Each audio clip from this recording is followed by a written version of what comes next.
Thank you, Liz. You may remember that last Sunday, I'm sure you did, was Easter Sunday, and that reading is sometimes used quite a lot, John 20 for Easter Sunday, so I was using it today as well, just to remind us that we're a week ahead. So I've called this little thought that I wanted to share with you based on that scripture. He is risen, because we know that's what John 20 tells us. But where is he now? And what do we do next? That's what I wanted to ponder. Last Sunday across the world, we stood at this empty tomb and we heard this amazing story start to unfold. Those extraordinary words, he's not here. He is risen. And then we read about Mary being confused and thinking that Jesus was the gardener, and then weeping, and where have you taken him? What have you done with him? Just real confusion everywhere. And then going back to the disciples and them getting confused in all sorts of different ways. And for a moment at that time, everything changed. It was an extraordinary day. The world was never the same. Whether you believe in the Christian faith or not, it changed history from that day, that empty tomb. But today, now, we step into sort of what happened next, and the story sort of continues like part 2, but it goes on and it goes on, and as you read chapter 21 and 22, you see this story starts to unfold, and it gets really exciting. Easter, for me, is the most exciting time within the church. I love the story as it starts to unfold with Ash Wednesday, and you start to prepare, and all these extraordinary things happen. And like I said, the world is never the same after that event. Because resurrection wasn't just a moment, it became a movement. And that's why you sat here and today, because of that movement, because of that extraordinary event in time.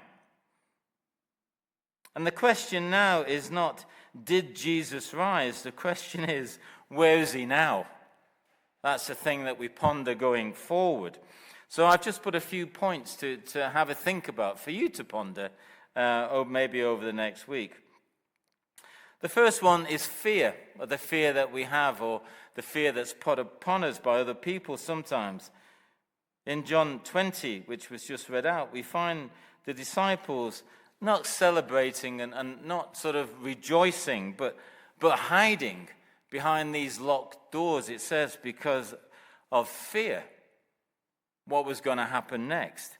And then again, something extraordinary happens. It continues to happen.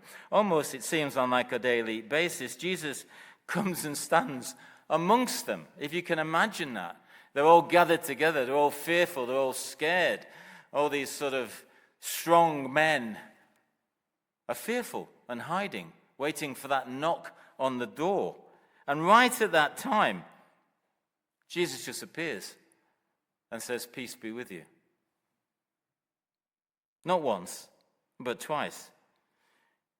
And the amazing thing in that, he doesn't wait for them to become brave and courageous and strong and go out and do things and get their spirit back and their hope back. He doesn't do that. He doesn't wait for them to find courage. He comes right into the middle of their fear, our fear, and say, "Peace be with you." And that tells us, I think, something important, that Jesus doesn't wait for us to get our lives together, to get everything sorted, to be brave and courageous, and he doesn't do that. He meets us right in the middle of our mess, and that's why I love this story.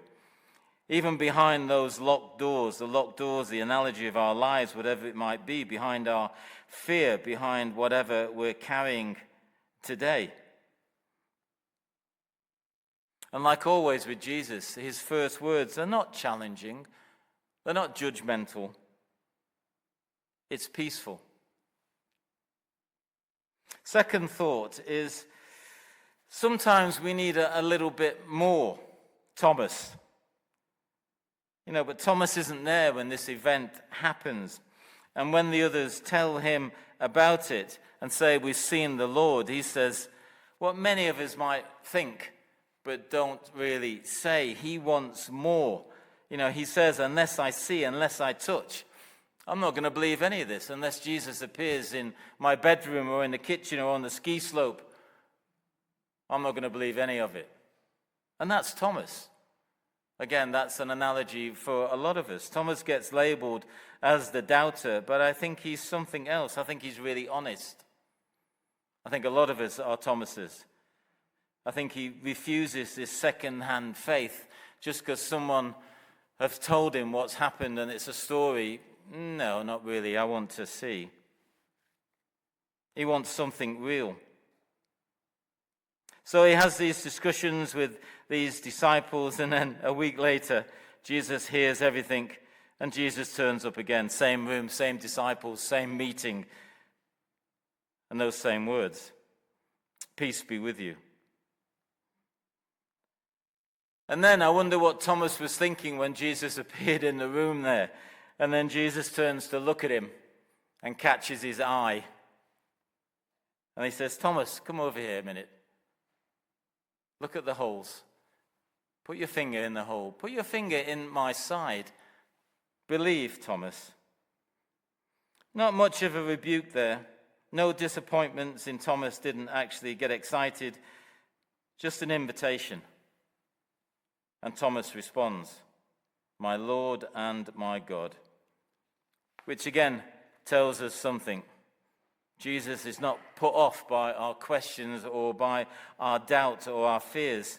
He meets us in the middle of that struggle when we're hesitant and we're not quite sure about this stuff. Not where we pretend to be strong, but where we are actually unsure, where we are fearful. He's there right in the middle of it, walking alongside, as the scriptures say. I will never leave you nor forsake you even until the end of time. Third point, really, walking away, or on the road to Emmaus, which the story starts to unfold if you read the scriptures. And we move into Luke 24 then, and I think Mark spoke a little bit about it last week. The two disciples walking from Jerusalem, walking away from hope. Everything that they believed was going to happen was destroyed. Their fears. It was a black day. It was a dark time. Everything was lost to those two men walking, chatting on that road, thinking, I don't know, what are we going to do now? I sold my home. I gave up my business. I left my family, my children. What now? Walking away from everything they thought was going to happen. And then again, Jesus just appears next to them. But they don't recognize him. They think he's a stranger. And they say, walk with us for a little while. And he walks with them and he listens to them. And he lets them tell their story. And they're amazed. Where have you been? Did you not know what's happening? All the stuff that's been going on. Because it's his story that they're telling him. Amazing. And he listens. And he hears their disappointment. He hears their heartbreak. And then he begins to speak. And then I love it where he starts to open the scriptures that they were believing in because it's him. And he starts to talk to them. And he starts to reframe everything that they're thinking about. And you can imagine what was going on in their heads. And as you know, then they sit down and they have something to eat and he's going to walk on. They say, no, come and have something to eat with us. It's great. Then you can go. And they sit. And he talks again, probably. And then they say that lovely line, were not our hearts burning within us while he talked on the road? He opened the scriptures. And maybe sometimes you felt that when you read something or someone shares something with you and you just get excited by it. But they only recognize him when they break the bread. And then he disappears as fast as he appeared. Because now he's done what he wanted to do. Now they can see. Now the scriptures are not just moments in time. They're real. And he's made it mean something to them. And they're excited. And then they go off and do whatever they have to do, empowered. So 3 encounters there. 3 very different people. Fearful disciples locked behind these doors. A questioning Thomas. two people quietly walking away, disappointed, hopeless. And yet the same Jesus meets each one of them. He meets them differently, he meets them personally, and he meets them exactly where they are. I don't really believe in the Christian faith that one size fits all. I think Jesus meets us exactly where we are and helps us with our character. And I think those three things show that. He meets us exactly where we are. Which means this, it means that the resurrection is not just something that happened. It's something that continues to happen every single day. Not just then, but now, sat here in Château-d'Oex in this service. And when you leave and you go off, it's still continuing to happen. Let me finish with a short story. A few years ago, some of you will know I work in the prison system in the UK. I'm in it every day helping men and women find employment through the charity I run. And I remember a few years ago now, I was sitting in a prison, sitting with a man who was coming towards the end of his sentence. He wasn't loud, he wasn't angry, he was just tired and disappointed in lots of ways and for lots of reasons. We were talking about what he was going to do, where he was going to get back to his family or his children. I think they were in care and he had no opportunities. He was going to find it hard to get a job with his background and the prison sentence. And we were talking about faith. And I remember him saying to me, I wish I had what you've got, Paul, but I don't see God anywhere in my life. And if I'm honest, at that point, nothing dramatic happened. There wasn't a Billy Graham moment where he dropped to his knees and cried out to the Lord. It wasn't.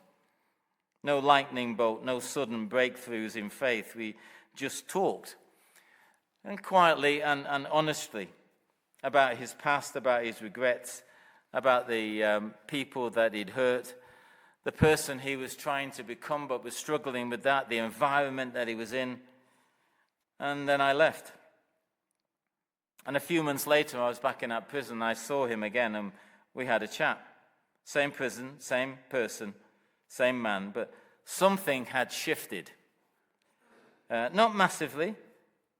Not everything was fixed and sorted, but he seemed different when I talked to him.